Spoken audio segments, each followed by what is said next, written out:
एवढा सारा हरभरा शेतातून काढून आणलाय आणि आमच्या इकडे चालली आहे वाटाणा कुटायची तयारी. तर हे गाईज मी प्रजिता बुरुड. तर या राजा भाज्याची लुडबुड काही संपत नव्हती, तर मग आता शिरो पण शायनिंग मारायला लागला. मग आम्हाला जायचं होतं खासरात. मी चढले बांधावर, मग बांधावरून उतरले खासरात. आणि आज ना मला ओंब्या आणि वुळा खायची क्रेविंग झाली होती गाईज. तर व्हॉट इज ओंब्या आणि व्हॉट इज वुळा म्हणशान तुम्ही. तर वुळा म्हणजे काय की हरभरा आणायचा चांगला हिरवा हिरवा मस्त बघून आणि भाजायचा आणि खायचा. तसंच गहू आणायचे आणि भाजायचे आणि खायचे, म्हणजेच ओंब्या.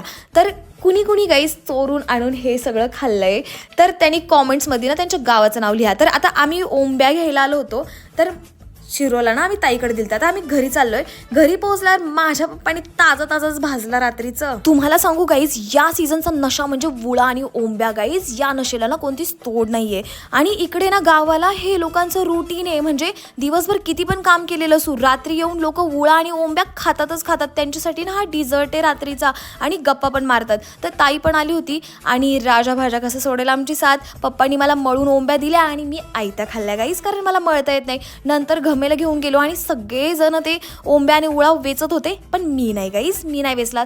लाईटच गेली मध्ये, तरी पण हे लोक काय वुळा आणि ओंब्या भाजायचं काही थकेनात.